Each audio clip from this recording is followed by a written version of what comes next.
말씀은 히브리서 6장 9에서 12절입니다. 우리 일어서셔서 한 절씩 교독하겠습니다. 히브리서 6장 9절에서 12절. 제가 9절 읽겠습니다. 그러나 사랑하는 자들아, 비록 우리가 이같이 말하지만 너희에 관한 더 좋은 것들과 구원에 동반되는 것들이 있음을 우리는 확신하노라. 하나님은 불의하지 아니하사 자신의 이름을 위해 너희가 보여준 너희의 행위와 사랑의 수고 곧 너희가 성도들을 섬겨온 것과 또 섬기고 있는 것을 잊지 아니하시느니라. 우리는 너희 각 사람이 동일한 열심을 나타내어 끝까지 소망에 충만한 확신에 이르기를 바라노니 이것은 너희가 게으르지 아니하고 믿음과 인내를 통해 약속들을 상속받는 자들을 따르는 자들이 되게 하려 합니다. 아멘. 앉으시기 바랍니다. 잠깐 기도하고 말씀 보겠습니다. 아버지 하나님 감사합니다. 11월 달 두 번째 주간 시작하는 첫째 날 오전부터 오후 시간까지 우리를 권하신 아버지 앞에 나와 찬양하며 예배하게 하시고 또 식탁의 규제를 나눌 수 있도록 은혜를 베풀어 주셔서 감사합니다. 이 시간에도 다시금 주님을 예배하고자 이 자리에 모였습니다. 또 기록된 말씀을 통해서 주님의 선한 뜻을 우리가 배우기를 원합니다. 그러나 우리는 무지하고 또 어리석어서 하나님 말씀 들어도 깨닫지 못할 때가 너무나도 많습니다. 주님께서 약속하신 진리형께서 우리를 가르쳐 주시고 깨닫게 도와주시고 그래서 우리가 진리 안에 걸어서 우리를 권하신 아버지를 기쁘게 해드리는 우리 모두가 되기를 원합니다. 주님께서 도와주시고 영광을 받으시옵소서. 또 여러 가지 사정이 있어서 참여하지 못하는 지체들 어디 있든 간에 주님께서 돌보아 주시고 건강한 몸으로 다음 주에 만날 수 있도록 은혜를 베풀어 주시고 특히 우리 김경희 자매님 수술 후에 지금 집에서 회복하는 가운데 있습니다. 주님께서 힘 주시고 은혜 주시고 도와주셔서 건강한 몸으로 회복될 수 있도록 도와주시고 무엇보다도 또 수술할 때 이상이 있어서 조직 검사를 했다는 이야기를 들었습니다. 주님께서 정확한 진단 받고 그래서 정확한 원인을 찾고 그래서 해결받아서 진짜 건강한 몸으로 남은 생에 참 건강하게 지낼 수 있도록 주께서 긍휼을 베풀어 주시고 영광을 받으시옵소서. 또 우리 김경희 자매를 돌보는 우리 김정주 자매님에게도 힘 주시고 은혜 주셔서 주님 이 어려움들을 잘 이겨내고 자 주님께 더 기쁨을 드리는 아름다운 삶 살아갈 수 있도록 그에 필요한 모든 것들을 공급해 주시고 영광을 받으시옵소서. 부족하고 연약한 저를 이곳에 세워서 하나님의 말씀을 전하게 하신 아버지께 감사를 드립니다. 인간의 생각이나 뜻을 전하지 않게 하시고 오직 살아계신 하나님의 말씀만을 신실하게 전해서 말씀을 듣는 우리 지체들을 말씀 위에 굳건하게 세워주기를 원합니다. 저의 생각과 입술을 붙잡아 주시고 주님의 선한 도구로 사용하셔서 주님께 영광이 되는 복된 삶 살아갈 수 있도록 은혜 베풀어 주시고 영광 받으시기를 간절히 원하며 우리 주 예수 그리스도의 이름 안에서 기도드립니다. 아멘. 제가 지난 시간에 이제 하박국 3장 17에서 18절 19절까지죠. 하박국 대언자가 참 무화과 나무가 꽃을 피워도 피우지 못하고 포도나무도 열매도 없고 밭에 소출도 맺지 못하고 그냥 먹을 것을 이제 없고 먹을 것이 한마디로 없고 진짜 뭐 어떻게 소도 없고 양도 없으면 참 어떻게 막막한 그런 상황에 빠지죠. 그런데 하박국 대언자는 나는 여전히 주를 기뻐하고 구원의 하나님을 기뻐하겠다라고 말씀하셨습니다. 도대체 구원이 무엇이기에 먹을 것이 없고 소떼와 양떼가 없어도 이렇게 주님을 기뻐하고 구원의 하나님을 기뻐할 것이라 말씀하셨을까요?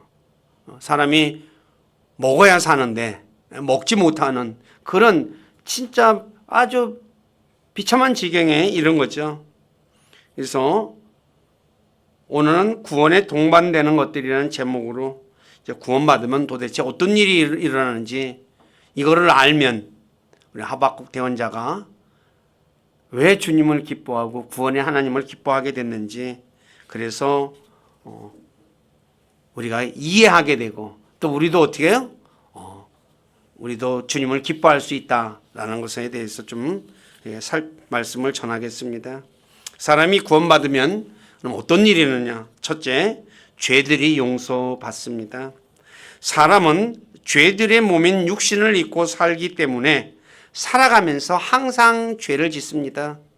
믿는 사람이든 믿지 않는 사람이든 육신의 몸을 입고 있는 한은 죄를 짓게 되죠.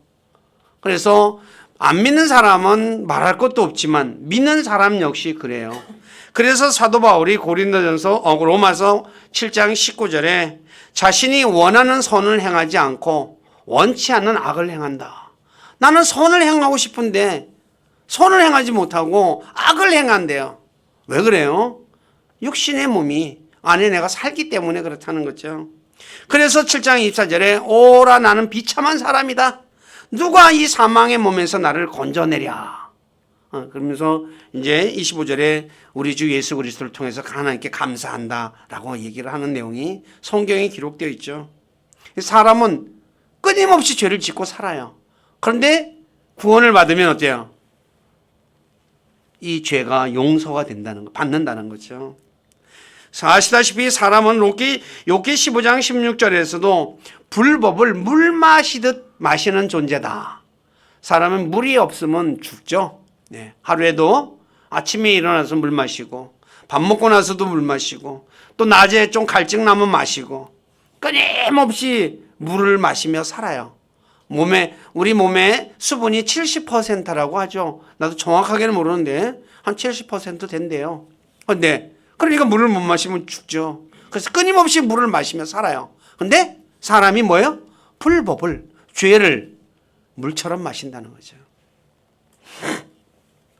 그런데 주 예수 그리스도를 믿어 구원받으면 자신이 지은 모든 죄가 용서받습니다. 그래서 골로새서 1장 13절에서 14절에 우리 그리스도인들을 가리켜 그분의 피를 통해 구속, 곧 죄들의 용서를 받았다라고 말하죠. 저와 여러분들이 내 죄가 용서받았으니 얼마나 큰 축복입니까? 구원받은 그리스도인들이 이걸 내가 진짜 안다면, 믿는다면 기뻐할 수밖에 없지 않습니까? 저도 아까도 밥 먹으면서 김정만 형님이랑 잠깐 얘기했지만 구원받아도 계속 죄를 져요. 근데 옛날에는 제가 초창기에 이 진리를 제대로 못 깨달았을 때, 예수 믿고 나서 얼마 안 됐을 때는 죄 지으면 구원 잃어버리면 어떻게 되지? 겁이 덜컥 났어요. 그런데 내가 우리 살다 보니까 뭐예요? 그냥 죄를 짓고 살잖아요. 근데 나중에 성경을 알고 나니까 구원이 이런 거구나. 그게 너무너무 기뻤다는 거죠. 근데 우리가 이 기쁨을, 사실 기쁨이 무뎌진 거죠. 맨날 그러니까 의뢰 당연한 거라. 왜 해가 뜨는 것이 해가 뜨고 지는 것 같아요. 당연한 것처럼. 그래서 내가 당연하게 생각해서 그렇지, 내가 죄의 싹이 사망이라는 것을 내가 안다면 그 사망의 몸에서 내가 건전받은 거 감사할 수밖에 없다는 거죠. 그래서 그리스도인들이 구원을 제대로 안다면 기뻐할 수밖에 없다는 거예요. 두 번째, 더 이상 자신의 죄 가운데 죽지 않습니다. 구원받은 그리스도인들은 예수 그리스도와 연합되었기 때문에 예수 그리스도께서 죽을 때 함께 죄에 대해 죽고 일어나실 때 함께 일어났다라고 로마서 6장에 말씀하고 있죠. 그래서 구원받은 그리스도인들은 다시 죽지 않습니다.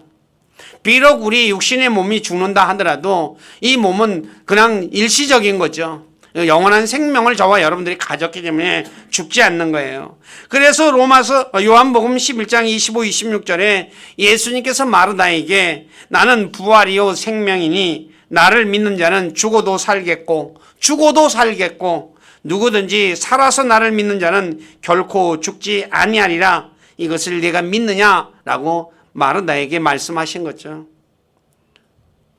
그렇지만 예수 그리스도를 믿지 않으면 죄 가운데 죽을 것이며 영원한 형벌을 받을 것이다 라고 요한복음 8장 24절에 말해요. 그러니까 구원받지 않은 사람과 구원받은 사람의 차이는 어마어마한 거죠. 그러니까 구원받지 못한 사람은 죄 가운데 죽지만 저와 여러분들은 죄 가운데 죽지 않는다는 거죠. 사람은 힘들고 아플 때 죽고 싶은 마음이 있습니다. 아우, 이렇게 살아서 뭐해? 그럴 때가 있죠. 그래서 누가 영원히, 그렇지만 무엇입니까? 그래도 영원히 사는 또 그런 꿈을 또 꾸고도 살죠. 그런데 예수 그리스도를 믿어 구원받으면 더 이상 죄 가운데 죽지 않고 영원히 삽니다. 그러니 얼마나 큰 축복입니까? 구원받은 그리스도인들이 하박국 대언자가 주를 기뻐하고 구원의 하나님을 기뻐하지 이렇게 기뻐할 수 있듯이 기뻐할 수밖에 없다는 거죠. 내가 죄 가운데 안 죽으니까요. 죄 가운데 죽으면 어디로 가요? 나중에 지옥에 가는 거죠. 성경은 지옥은 꺼지지 않는 불이라고 분명하게 말씀하고 있죠. 그거는 마귀와 그의 천사들을 위해서 예비한 곳이라고 주님께서 친히 말씀하셨죠. 근데 그곳에 안 가요. 세 번째, 사망에서 생명으로 옮겨집니다. 예수 그리스도를 믿어 구원받으면 요한복음 5장 24절에 예수님이 이렇게 말하죠. 진실로 진실로 내가 너희에게 이르노니 내 말을 듣고 또 나를 보내신 분을 믿는 자는 영존하는 생명이 있고 또 정죄에 이르지 아니하리니 사망에서 생명으로 옮겨졌느니라. 저와 여러분들이 사망에서 생명으로 옮겨졌다는 거죠. 이것을 어떻게 알 수 있을까요? 하나님 말씀을 통해서 아는 거죠. 우리가 디모데후서 1장 10절에 이렇게 말씀하시죠. 이제 우리 구원자 예수 그리스도의 나타나심으로 분명히 드러났으니 그분께서는 사망을 패하시고 복음을 통해 생명과 죽지 아니함을 밝히 드러내셨느니라. 예수님께서 부활하심으로써 이것을 드러냈다는 거죠. 그러니까 저와 여러분들이 사망에서 예수 그리스도를 믿으면 사망에서 생명으로 옮겨지는 이런 놀라운 축복을 받게 되는 거죠. 그러니 주님을 기뻐하지 않을 수 있겠어요? 구원의 하나님을 내가 기뻐하지 않을 수 있겠냐는 거죠. 엄청난 거잖아요. 네 번째, 어둠에서 빛으로 사탄의 권세에서 하나님께로 옮겨집니다. 성경은 믿지 않는 이 세상을 가리켜 사탄의 영역 아래에 있죠. 지금 세상의 신은 마귀라고 말씀하고 있죠. 사탄이라고. 근데 그 사탄의 권세 아래에서 하나님께로 옮겨지는 거죠. 성경에서 사탄은 어둠입니다. 그리고 예수 그리스도는 빛이죠. 그래서 구원받지 못한 사람들은 어둠 가운데 있다고 에베소서 5장 8절에 말씀하고 있습니다. 왜 어둠 가운데 있습니까? 이 세상의 신인 마귀가 사람의 마음을 가려가지고 어둠 가운데 있게 만들었기 때문이죠. 빛이 비춰지지 못하게. 그런데 예수 그리스도를 믿어 구원받으면 어둠에서 빛으로 사탄의 권세에서 하나님께로 옮겨집니다. 이것을 골로새서 1장 13절에 어둠의 권능에서 사랑하는 아들의 왕국으로 옮겨졌다라고 말하는 거죠. 사탄이 하는 일이 무엇입니까?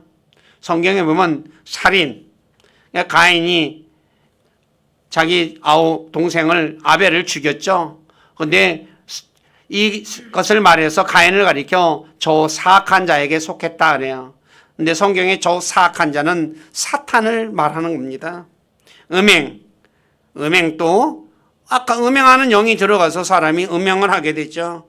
배반, 그다음에 병약하게 만들고, 그다음에 거짓말하게 하죠. 비뚤어지게 하며 불순종하게 하고 속이는 일 등등을, 이런 일들을 누가 해요? 사탄이 하는 일이죠. 근데 주 예수 그리스도를 믿어 구원받으면 사탄의 권세 아래서 행하던 일을 하지 않고 의로운 일을 하게 됩니다. 그래서 그리스도인들을 가리켜 로마서 6장 18절에 의의 종이 되었다라고 말하는 거죠. 그러니 주 예수 그리스도를 믿어 구원받으면 주님을 기뻐하고 구원의 하나님을 기뻐할 수밖에 없습니다. 오늘 저와 여러분들은 자신을 어둠에서 불러내어 하나님의 놀라운 빛으로 들어가게 하신 주 예수 그리스도를 찬양해야 하는 거죠. 내가 이 사실을 알면 하나님께서 나를 사탄의 권세 아래서 어둠에서 나를 빼내가지고 빛으로 하나님께로 옮겨주셨다. 내가 이걸 안다면 어떻게 해요? 하나님을 찬양하지 않을 수가 없다는 거죠. 그래서 하박국 대언자가 3장 19절에 이 노래는 하면서 어디가 저기 누구야 잠깐만 까져먹었다. 제가 읽을게요.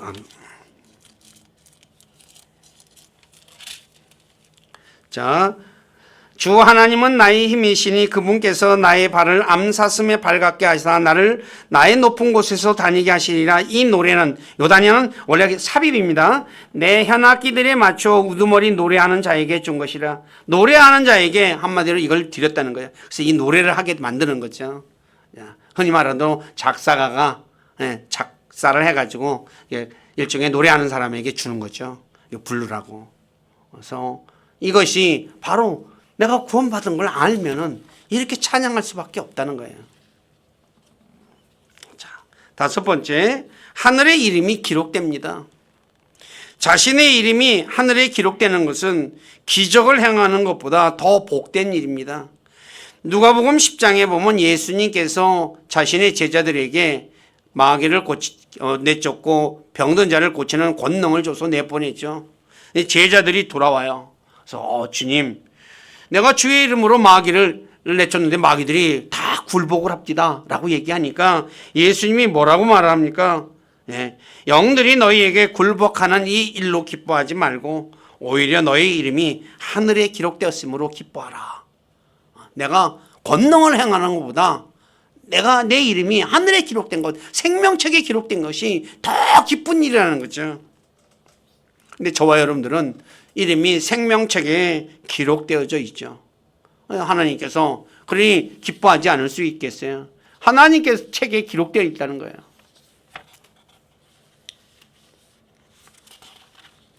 그러나 생명책에 기록되지 못한 자는 불호수에 던져진다고 요한계시록 20장 15절에 말씀하고 있습니다. 그러니 저와 여러분들이 하늘의 이름이 기록되고 그래서 불호수에 던져지지 않으니 얼마나 감사할 수 있겠어요. 먹는 거, 단지 먹는 거, 입는 것 때문에 내가 불평할 수 있겠습니까? 그리고 여섯 번째, 영원한 생명을 얻습니다. 요한복음 3장 15, 16절 다 알고 있는 구절이죠. 그러나 누구든지 그를 믿는 자는 멸망하지 않고 영원한 생명을 얻게 하려 함이라.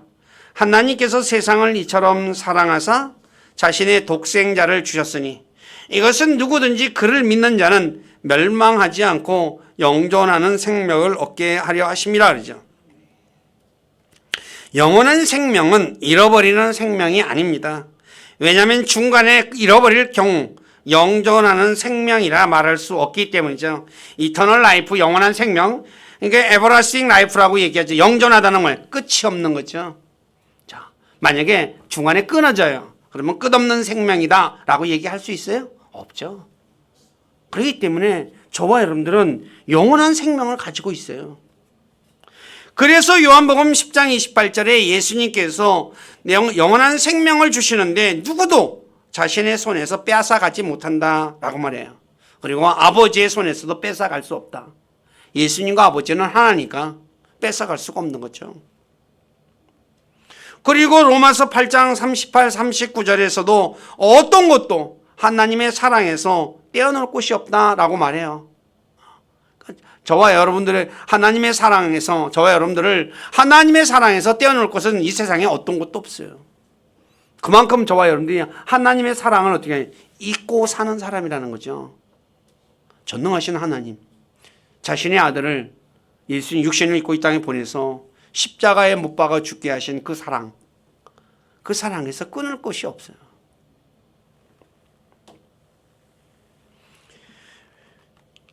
왜 그러냐? 저와 여러분들이 그래서 하나님께서 우리를 믿음을 통해서 하나님의 권능으로 보호해 주고 있다고 베드로전서 1장 5절에 말하죠. 그러므로 저와 여러분들은 자신에게 영원한 생명이 있음을 굳게 믿어야 합니다. 눈에 보이지 않아서 문제, 모든 게 다. 근데 보이는 것은 잠깐이고 보이지 않는 건 영원하다고 말씀하고 있죠. 그래서 요한일서 5장 11절에 이하에 제가 읽을게요. 또 그 증언은 이것이니 곧 하나님께서 우리에게 영원한 생명을 주신 것과 이 생명이 그분 아들의 안에 있다는 것이니라. 아들이 있는 자에게는 생명이 있고 하나님의 아들이 없는 자에게는 생명이 없느니라. 내가 하나님의 아들의 이름을 믿는 너희에게 이것들을 쓴 것은 너희에게 영원한 생명이 있음을 너희가 알게 하고, 이걸 위해서 썼다는 거예요. 또 하나님의 아들의 이름을 너희가 믿게 하려 함이라. 믿는 자에게 생명이 있다는 걸 알게 해서 믿게 하기 위해서 이걸 썼다는 거죠. 영원한 생명이 있는 것을 믿는 사람은 먹을 것이 없어도 고난을 받아도 사도 바울처럼 기뻐할 수밖에 없어요. 사도 바울은 이걸 알았기 때문에 고린도서 12장 10절에 이렇게 말합니다. 그러므로 내가 그리스도로 인하여 연약한 것들과 치욕과 궁핍과 핍박과 고난당하는 것을 기뻐하노니 내가 약할 그때에 내가 강하니라. 이런 것을 했는데 다 기뻐했어요. 이것이 도리어 자신을 강하게 만드는 거라는 거죠. 왜요? 주님을 의지하게 만들기 때문에. 그래서 이렇게 기뻐하며 살았던 거예요. 아시다시피 사도 바울이 삶이 풍족한 삶을 사셨어요? 사도 바울은 풍족한 삶을 산 사람이 아니에요. 오늘날 저와 여러분들만큼 이렇게 풍요로운 삶을 산 사람이 아니에요. 얼마나 헐벗었는지 말도 못하잖아요. 궁핍하고 배고픔을 당하고 매맞고 감옥에도 갇히고. 근데 그는 기뻐했어요. 하박 대원자와 같이 기뻐했다는 거죠. 자, 7번째, 하나님의 아들들이 됩니다. 요한복음 1장 12절에 예수님을 믿는 사람은 하나님의 아들들이 된다고 말씀하고 있죠. 왜 아들들이 되냐? 에베소 1장 5절에서 예수 그리스도를 통해 양자로 입양했기 때문에, 오전 시간에도 우리 이상준 목사님 말씀 전했죠. 입양해서 아들로 입양했어요. 얼마나 아들로 입양했다는 것은 뭐예요? 사랑했기 때문에 입양하는 거야. 우리가 입양하는 부모님들이 오늘날 또 이게 뭐랄까 버려진 아이들을 입양하는 부모들이 있잖아요. 근데 그 아이를 내가 입양할 때 뭐예요? 미워하면 입양할까요? 못할까요? 못하죠. 그렇죠? 아이가 미운데 어떻게 입양하겠어요? 그 아이가 사랑스럽기 때문에 입양하는 거죠. 저와 여러분은 하나님이 우리를 사랑했기 때문에 입양한 거예요. 그래서 저와 여러분들이 하나님을 아버지라고 부르는 거죠. 그럼 하늘들과 땅과 그 안에 있는 모든 것을 만드신 전능하신 하나님께서 자신의 아들로 입양한 그리스도인들이 먹을 것과 마실 것이 없을 때 가만히 있겠습니까? 가만히 있지 않다는 것은 이집트를 나온 이스라엘 백성들이 신광야에서 도착하여 먹을 것이 떨어졌을 때 하나님께서 하늘에서 만나를 내려 먹여주신 것을 생각하면 절대로 굶기는 하나님이 아니라는 것을 알 수 있죠. 그래서 누가복음 12장 29, 30절에 예수님께서 제자들에게 무엇을 먹을까 무엇을 마실까 구하지 말며 의심하는 마음도 갖지 말고, 이 모든 것은 세상 민족들이 구하는 것이니 너희 아버지께서는 너희에게 필요한 것이 있는 줄 아신다라고 말해요. 그렇다면 저와 여러분들이 오늘 하박국 대언자가 말한 대로 내가 먹을 것이 없어요. 그러면 가만히 계셨을까요? 그걸 모르고 있을까요? 다 아시면서 가만히 있는 거죠. 가만히 있는 이유는 무엇일까요? 하나님이 사람이 빵으로 사는 것이 아니라 하나님의 입에서 나오는 말씀으로 산다는 것을 가르쳐 주기 위해서라는 거죠. 이건 제가 여러 번 설교를 드렸어요. 그리스도인의 삶에서 먹을 것 가지고 걱정할 필요가 없다는 거죠. 그걸 통해서 하나님은 사람이 빵으로 사는 게 아니라 하나님의 말씀으로 산다는 걸 가르쳐 주기 위해서라는 거예요. 그래야지 우리의 믿음이 커질 거 아니에요. 그래서 이거를 안다면 하나님이 나를 믿음으로 키우기 위해서, 믿음의 사람으로 키우기 위해서 지금 먹을 것이 떨어졌구나. 그래서 이 상황에서 어떻게 해야 돼요? 인간적인 방법을 구할 것이 아니라 하나님의 방법을 구해야 되겠죠. 그 아는 사람 어때요? 주님을 기뻐하고 구원의 하나님을 기뻐할 수밖에 없잖아요. 이걸 모를 때, 저도 예전에는 몰랐을 때는 뭐예요? 왜 하나님께서 나를 이렇게 힘들게 만드시는가? 먹을 것이 없어가지고 이렇게 진짜 힘들게 살게 하시는가라고 투정 부린 적이 있어요. 몰랐을 때. 근데 제가 성경을 공부하고 하나님 말씀을 깨닫고 난 뒤에 보니까 내 믿음을 키워주기 위해서 하나님이 나를 먹을 것이 없는 그런 상황으로 몰아넣으셨구나라는 것을 깨달았어요.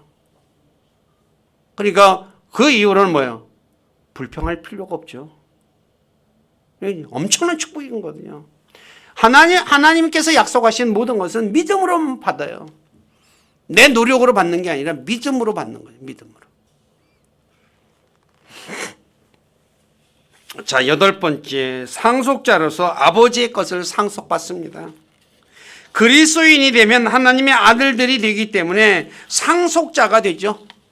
그래서 그리스도인들은 그리스도와 함께 하나님의 아버지 것을 공동으로 상속받는 상속자가 된다고 로마서 8장 17절에 말씀하고 있잖아요. 오전에 말씀하고 동일한 말씀이에요. 이 상속은 베드로전서 1장 3, 4절에 기록되어 있는데 보십시오. 썩지 않는 것이에요. 부패하고 파멸이 없기 때문에 안 썩어요. 더럽지 않아요. 죄의 영역 밖에 있기 때문에 사라지지 않고 시간과 변화의 영역 밖에 있기 때문에 하늘에 있는 것이기 때문에 그렇죠. 하늘에 간직되어 잃어버릴 염려가 없어요. 오늘날은 세상에서 상속받는 것 어떻게 해요? 썩는 경우도 있죠. 그죠? 사라지는 경우도 있고 잃어버리는 경우도 있잖아요. 근데 아버지께서 저와 여러분들을 위해서 예비하신 하늘의 상속력은 그런 것이 아니라는 거예요. 예수님이 누구십니까? 장차 왕으로 세상에 오셔서 다윗의 왕자에 앉아 세상을 다스릴 분이십니다. 이것은 마태복음 19장 28, 29절의 말씀을 통해서도 알 수 있습니다. 베드로가 예수님께 우리가 모든 것을 버리고 예수님을 따랐는데 우리가 무엇을 얻겠습니까? 라고 물어요. 그러니까 내가 모든 것 버리고 예수님 쫓았는데 뭔가 있어야 될 거 아닙니까? 그러니까 예수님이 말해요. 진실로 내가 너희에게 이르니 다시 나게 하는 때, 우리 주님이 재림하실 때거든요. 세상이 완전히 새롭게 변화될 때를 얘기하죠. 여기서 다시는 리제네레이션, 새로운 세대가 들어올 때를 얘기합니다. 사람의 아들이 자기 영광의 왕자에 앉을 때, 나를 따른 너희도 12왕자에 앉아 이스라엘의 12지파를 재판하리라. 왕자에 앉는 거야. 자, 이게 적은 것이에요. 왕자에 앉는 것은 아무나 앉는 게 아니죠. 왕만이 앉는 겁니다.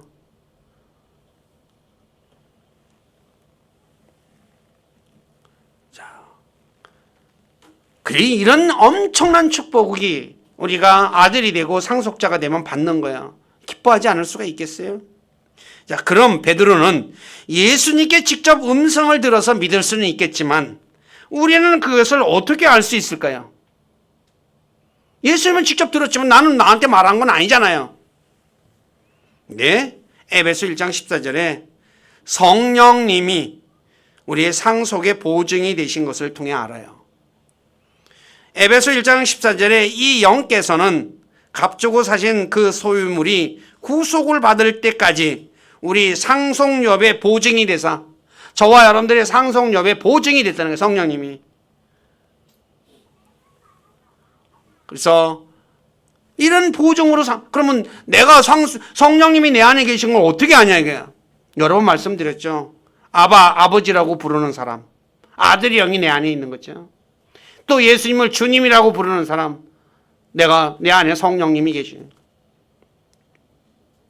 그러니 우리가 아는 거, 믿는 거죠.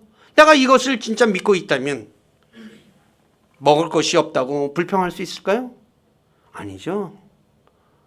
얼마나 기뻐하겠어요. 가만히 혼자서 생각. 흔히 말하는 대로 복권 사는 사람들 당첨되면 어떻게 내가 이 돈을 어떻게 해가지고 어떻게 쓰지 흐뭇해 하잖아요.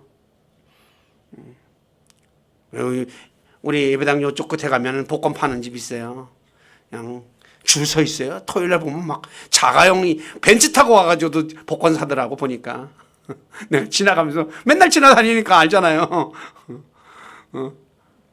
그 사람들 그거 살 때 어떤 꿈 꾸고 사겠어요? 1등 당첨되면 꿈 꾸잖아요. 근데 그거는 진짜 벼락 맞을 확률이라 그러죠. 근데 저와 여러분들은 그런 게 아니잖아요. 사실이죠. 그냥 100%. 그러니 기뻐할 수밖에 없다는 거예요. 자, 9번째 영적 제사장이 되죠. 베드로전서 2장 5절에 보면 그리스도인들을 가리켜 영적 희생물을 드리는 거룩한 제사장이 되었죠. 그러므로 그리스도인들은 자신의 몸을 하나님께서 받으시는 희생물로 드려야 한다고 로마서 12장 1절에 말씀하고 있습니다. 그리스도인이 자신의 몸을 하나님께서 받으실 만한 살아있는 희생물로 드리라는 말씀은 구약에서 레위인들을 하나님께 헌물로 드려 하나님을 섬기게 하는 것과 같은 것입니다. 즉 몸으로 하나님을 섬기는 거예요. 그리고 주 예수님께서 재림하시면 왕과 제사장이여 땅에서 통치한다고 요한계시록 5장 10절에 말하고 있어요. 이 말은 무슨 말일까요? 이 땅에서 저와 여러분들이 장차 왕과 제사장이 되어서 거기서 제사장 역할을 하려면 어때요? 이 땅에서 영적 제사장으로서 훈련을 해야 하는 거, 훈련. 그렇잖아요. 훈련이 되어야지 뭐예요? 제사장 역할을 수행할 수 있잖아요. 저와 여러분들은 그래서 이 땅에서 이 훈련을 해야 하는 거예요. 그래서 훈련하면서 뭐 힘들다고 투덜거릴 이유가 있을까요? 우리가 어떤 운동선수들 예를 들어서 내가 조금 있으면 시합 나가요. 메달이 약속이 돼 있어요. 그러니 힘들다고 어떻게 해요? 연습 안 할까요? 아니죠. 열심히 하죠. 투덜거리지 않아요. 힘들어서 가끔 짜증 날 때는 있죠. 그렇지만 그거 같다고 해서 그만두지는 않거든요. 마지막으로 저와 여러분들이 영적 제사장으로서 훈련하는 거예요. 훈련할 때는 힘들잖아요. 운동선수들 특히 먹을 것 다 못 먹잖아요. 체중 조절해야 되니까. 투덜해요? 아니죠. 참고 견뎌요. 그래서 마찬가지로 저와 여러분들이 이 훈련이 끝나고 우리 주님이 오시면 우리는 왕과 제사장이 되어서 땅에서 통치하는 그런 놀라운 복된 자리에 앉는 거죠. 그러니 주님을 기뻐하고 구원의 하나님을 기뻐할 수밖에 없다는 것입니다. 10번째, 하나님과 화평을 갖죠. 로마서 5장 1절에 그러므로 우리가 믿음으로 의롭게 되어 우리 주 예수 그리스도를 통해 하나님의 화평을 누리는다 그러죠. 세상에서도 화평을 누립니다. 그러나 세상에 주는 화평은 시간이 지나면 깨지지만 주님이 주시는 화평은 그렇지 않죠. 그래서 내가 어려운 가운데 있더라도 화평을 누리며 살아요. 사람이 화평 속에 사는 것만큼 복이 있는 것도 없잖아요. 요새 세계 곳곳에 얼마나 전쟁으로 인해서 폐허가 되고 있어요. 러시아와 우크라이나 전쟁 보세요. 우크라이나 사람들 잠이나 제대로 자겠어요? 또 러시아도 마찬가지죠. 멀리 있는 쪽은 몰랐는데 가까이 있는 쪽은 뭐야? 드론이 가고 폭탄이 가고 자다가 벌떡벌떡 일어나죠. 가자지구에 있는 사람들도 마찬가지죠. 뉴스에서 봤는데 가자지구 건물 제대로 남은 거 한 개도 없어요. 근데 예수 그리스도를 믿으면 하나님이 주는 화평 속에 산다는 거예요. 이거 엄청난 것입니다. 그 다음에 하나님의 일을 할 수 있는 준비를 갖추게 되죠. 그리스도를 위한 대사가 되고 대사의 직분을 수행하기 위해서 하나님께서 영적 선물을 주셔요. 이건 여러분들이 프린트를 읽어보시고요. 자, 12번째, 하나님의 진노로부터 구원받습니다.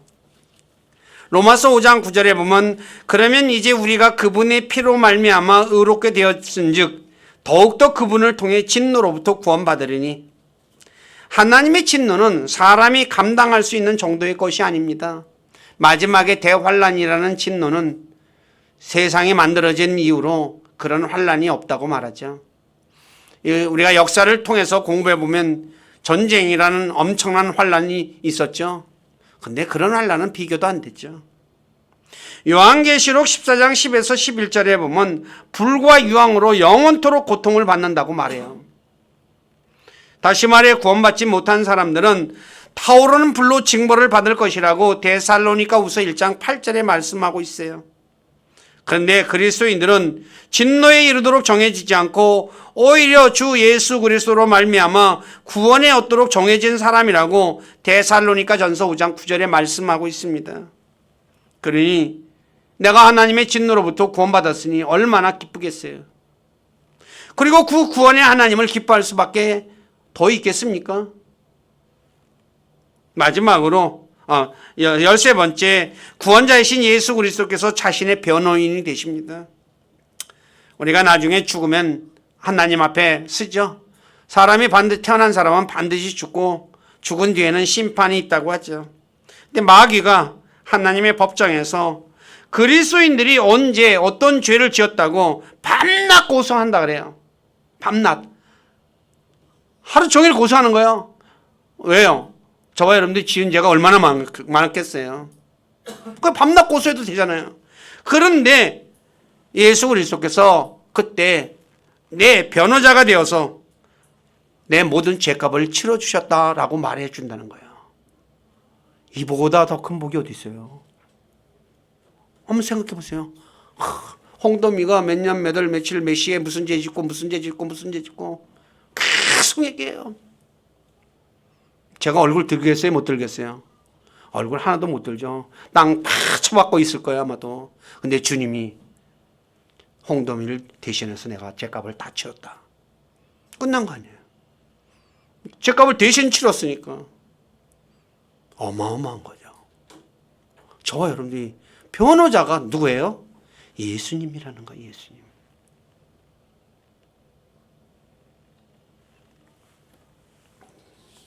세상 법정에서 이게 옛날에 제가 어렸을 때 얘기입니다.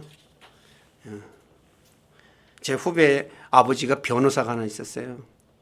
그 당시 내 어렸을 때는 이게 통행금지가 있었어요.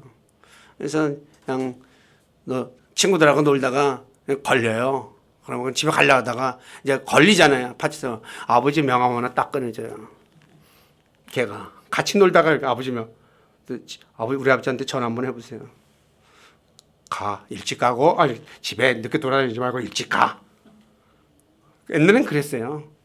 요새는 그런 게 안 통하는데 난 제가 직접 경험했으니까. 그런데 세상 변호사도 그랬어요. 근데 우리 주님이 뭐야? 저와 여러분들이 변호사가 돼요. 어마어마한 거야. 안 기뻐할 수 있겠어요? 근데 우리가 이 사실을 잊어버리기 때문에 투덜거리는 거죠. 자, 그래서 마지막으로 복된 소망을 갖고 사는 겁니다. 예수 그리스도께서 오시면 우리의 모든 소망이 이루어지죠. 그래서 디도서 2장 13절에 저 복된 소망과 위대하신 하나님 곧 우리의 구원자 예수 그리스도의 영광스러운 나타나심을 기다리게 하셨느니라. 우리가 이 소망 가지고 사는 거예요. 그래서 저와 여러분들이 내가 예수 그리스도를 저희 말고도 굉장히 더 있습니다. 근데 이 시간에 너무 길게 하면 지루하고 또 힘들고 하니까 그냥 앞에 것 좀 추려가지고 얘기 드리는 거거든요. 그래서 그리스도인이 된다는 것. 세상 사람들은 예수 믿는 쟁이 예수쟁이 그러죠. 일요일 날 교회 가고 예배 드리고 우습게 여기는데 아닙니다. 실제 하나님께서 약속하신 복은 어마어마하게 많습니다. 그래서 이런 모든 복들을 내가 진짜 믿는다면 기뻐하지 않을 수 없다는 거죠. 자, 정리할게요. 죄인인 사람이 예수 그리스도를 믿어 구원받으면 자신의 모든 죄들을 용서받고 더 이상 자신의 죄 가운데 죽지 않으며 사망에서 생명으로 옮겨지고 어둠에서 빛으로 사탄의 권세에서 하나님께로 옮겨지고 하늘에 자신의 이름이 기록되며 영원한 생명을 얻으며 하나님의 아들들이 되며 하나님 아버지의 것을 상속받으며 영적 희생물을 드리는 영적 제사장이 되며 하나님과 화평을 가지고 하나님의 일을 할 수 있는 준비를 갖추며 하나님의 진노로부터 구원받으며 주 예수 그리스도께서 자신의 변호인이 되며 복된 소망을 가지며 살게 됩니다. 이와 같은 복들이 적은 것입니까? 말로 표현할 수 없이 엄청난 것입니다. 그래서 히브리서 2장 3절에 이렇게 큰 구원을 소홀히 여기지 말라라고 말하는 거야. 너무나 가볍게 여기지 말라는 거죠. 우리 모두는 어려운 환경에 처해진다 해도 자신을 구원하기 위해 십자가에서 피 흘려 죽으신 주님을 기억하며 항상 감사하며 구원의 하나님을 기뻐하며 찬양하는 분들이 되시기를 주님의 이름으로 부탁드립니다. 기도하겠습니다. 아버지 하나님, 지난 시간에 하박국 대언자가 먹을 것이 없고 소떼와 양떼 우리 안에 때가 없다 할지라도 주님을 기뻐하고 구원의 하나님을 기뻐한다는 말씀을 전했는데 오늘은 왜 구원의 하나님을 기뻐해야 되는지, 그래서 구원에 동반되는 것이 어떤 것이 있는지에 대해서 여러 가지로 말씀을 전했습니다. 부족한 자가 모든 것을 어찌 다 전할 수 있겠습니까?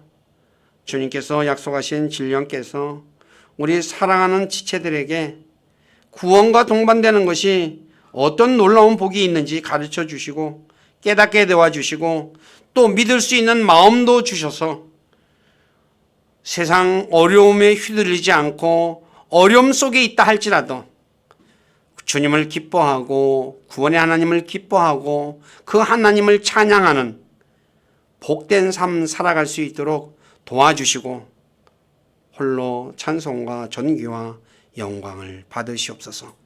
저희들의 삶을 주님께 의탁합니다. 의탁하며 우리 주 예수 그리스도 이름 안에서 기도드립니다.